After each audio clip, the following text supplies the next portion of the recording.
Hello दोस्तों। आज की कहानी है तुम्हारे लिए। रीना को अपने पति विशाल के संग पुणे आए अभी कुछ महीने ही बीते थे। विवाह के कुछ दिनों पश्चात ही रीना अपने पति विशाल के साथ यहाँ पुणे आ गई थी।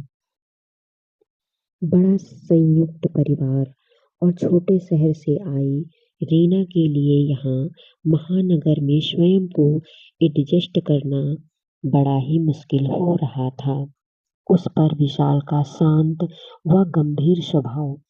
विशाल हर वक्त अपने दफ्तर के कामों में व्यस्त रहता था। उसके पास इतना समय ही नहीं होता कि वह रीना के संग फुर्सत के प्यार भरे कुछ क्षण भी बिता सके। रीना भी संकोचवश चाह कर भी विशाल से अपने दिल की बात कह नहीं पा रही थी। नई शादी, नई गृहस्थी, नया माहौल, सब कुछ नया था।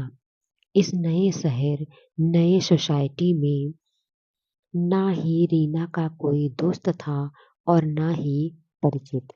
इसी बीच हरतालिका तीज का व्रत पड़ा।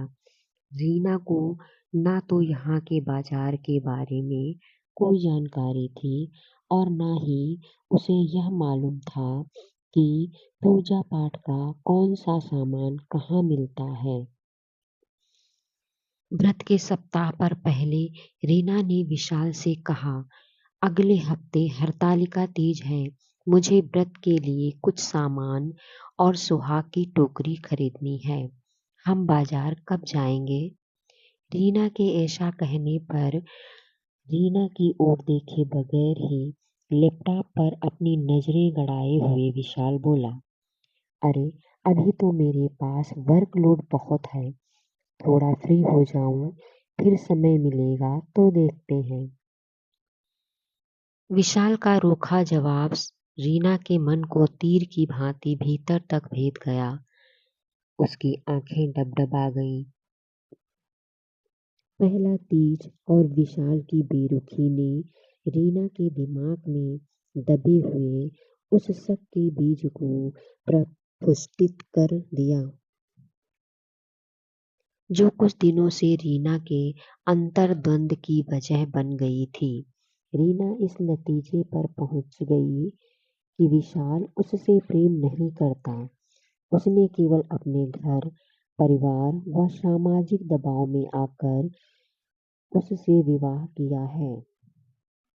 विशाल के संग लिए अपने 7 फेरे के बंधन को रीना आजीवन निभाना चाहती थी। बस इसीलिए उसने चुप्पी साध ली। पूरा सप्ताह गुजर गया, लेकिन ना तो रीना ने दोबारा विशाल को बाजार चलने को कहा और ना ही विशाल बाजार चलने के लिए समय निकाल पाया। रीना ने भी सुहाग की टोकरी के बिना तीज की पूजा करना निश्चय कर लिया। हरतालिका तीज की सुबह जब रीना स्नान करके कमरे में आई तो वह आश्चर्यचकित रह गई। टेबल पर सुहाग की टोकरी, बहुत ही खूबसूरत गुलाबी रंग की बांधनी साड़ी, उसी से मैच करती हुई चूड़ियां व कान के झुमके रखे हुए थे। वह हाल में बैठे विशाल से कुछ पूछती या कहती, इससे पहले ही विशाल वहां पर आ गया और उसके गले में अपनी बाहों का हार डालते हुए बोला, कैसा लगा सरप्राइज? एक पल के लिए रीना जड़वत हो गई।